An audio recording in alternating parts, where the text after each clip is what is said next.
Arranco con una pregunta para los dos. Ay, a ver. A ver. ¿Qué les tocó hacer en la escuela?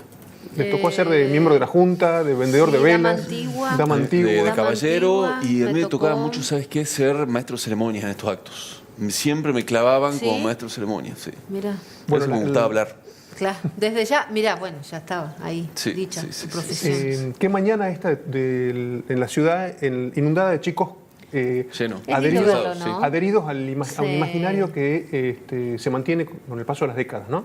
Esta cuestión de cómo en la escuela Sí. empiezan a reproducirse una serie de imágenes Sí. y de mensajes que están anclados un poco en el imaginario nacional. Tal cual. Sí. Y los actos son los mismos a lo largo del tiempo, no han cambiado. No. Me toca a mí, bueno, que vivo enfrente de una escuela, Sí. de ser testigo desde muy tempranito de todo lo que pasa y de salir a la calle y ver todas estas madres, padres y los chicos vestidos. Y hay un entusiasmo, ¿no?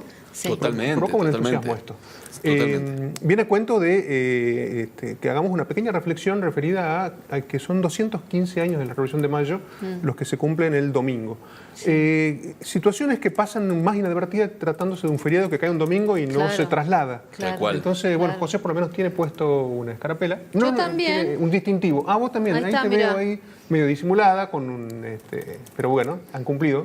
Ahí Yo no. estamos. Oh, Guille. Pero sí, estoy en falta en ese sentido. Pero es un poco charlar sobre esto y además hacer una invitación a los lectores de la Gaceta. Sí. Porque el domingo vamos a ofrecerles un pequeño especial Sí. Ajá. al que podríamos referirnos como de cómo los caminos de la Revolución de Mayo condujeron a Tucumán. Ah, mira vos. Entonces Bueno. vamos a hablar de una serie de cuestiones ligadas a lo que pasó el 25 de mayo de 1810 y de cómo luego Tucumán tuvo una incidencia muy directa en lo que fue el proceso revolucionario. Hay un informe en realidad es más urbano, ¿no? Y está Sí. referido a una confusión histórica que hay con la pirámide que está en la Plaza Belgrano. Ajá. Ahí el que metió la pata fue Alberdi. ¿Por qué? ¿Qué Porque en pasó? un escrito de 1834, cuando Alberdi un poco describe a la ciudad, se refiere a la ciudad, a lo que era una aldea, digamos, Sí. que era Tucumán, se refiere a ella como la pirámide de Mayo. Entonces quedó esa idea dando vuelta Sí. y se la identificó como la pirámide de Mayo, cuando en realidad es una pirámide que erige Manuel Belgrano en conmemoración del triunfo de San Martín en la batalla de Chacabuco. Claro. Entonces sobre este tema Carlos Páez de la Torre escribió en más de una oportunidad, pero notamos que esta confusión persiste, ¿no? Sí. Y incluso a nivel escolar, a nivel educativo, refiriéndose a esta pirámide como la pirámide de Mayo, cuando en realidad tuvo otro Claro, fin. tenía otro sentido. Además tenemos el imaginario también puesto en la pirámide de Mayo que está en Buenos Aires. Entonces la confusión es como que ahí se potencia en cierto modo. Vamos a hablar de esto, vamos a hablar de nuestro cabildo. Nosotros Recién lo mencionaban, ¿no? Cuando estábamos ahí en un móvil con Matías Aguada, haciendo referencia, bueno, la gente de la escuela normal, aquellas cosas que no están hoy, ¿no? Y que hacen a la identidad. Y además está esta cuestión de que, con toda justicia, cuando estamos en la escuela, nosotros dibujamos el cabildo porteño, porque es donde Totalmente. fue el escenario Sí, de la revolución. sí, sí. Pero a nadie se le ocurrió nunca dibujar el cabildo de Tucumán. Así es.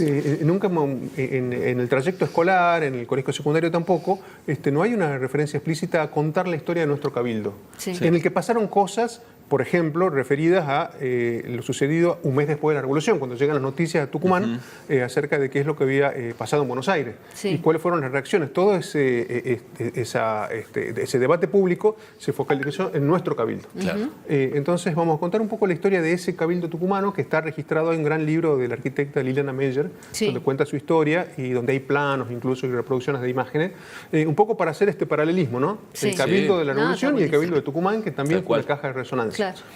Y vamos a ahondar en la historia de un ejército, el Ejército Auxiliar del Perú, mal llamado o conocido como Ejército del Norte, Sí.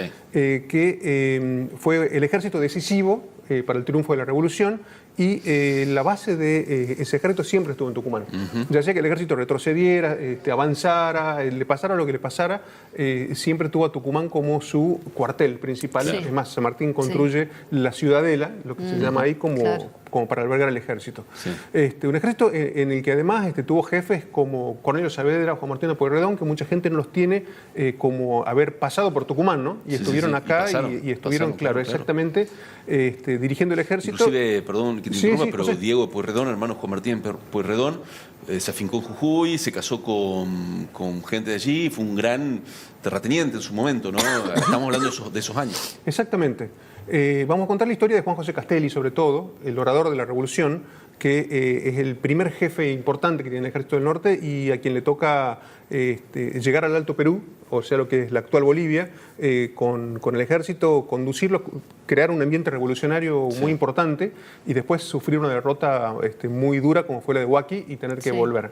La figura de Castelli estuvo en Tucumán, nuestro compañero Jorge Ramos Grosso un poco rebuscó, ¿no?, en la historia y cuenta algunas cuestiones muy llamativas, como fue recibido al hacerse cargo del ejército en Tucumán con un baño de flores y cuando volvió derrotado nadie lo quería ni siquiera darle de comer en la casa. Le dieron unos pesos para que se fuera a Catamarca, literalmente. Bueno, una figura que despertaba amores y odios, ¿no? Es un jacobino. Un jacobino, al punto que cuentan algunos libros de historia que en el Alto Perú, cuando ya retrocedía las tropas de Castelli después de las derrotas, Goyeneche lo que hacía era entrar a los lugares donde había estado Castelli y decir que sentía olor a azufre, ¿no? Porque como identificando a los jacobinos como satánicos prácticamente, ¿no? Representantes del demonio y apelando a la religiosidad popular de los habitantes de esos lugares. Un personaje además, como decía José, con una metáfora en su vida tan potente como fue haber sufrido un cáncer de lengua, ¿no? El orador muere por un cáncer de lengua. Tremendo, primo de Manuel Belgrano. Y tiene una historia contada muy a su manera, de manera magnífica por Andrés Rivera, en ese gran libro que es La Revolución es un sueño eterno. Como de todo esto vamos a hablar en la Gaceta, así que los invitamos en nuestra edición digital, nuestra edición de papel el domingo, a que no se pierdan esta nueva mirada que proporcionamos hacia un 25 de mayo, que como les decía, cae en domingo, entonces por ahí pasa más inadvertido que cuando es feriado.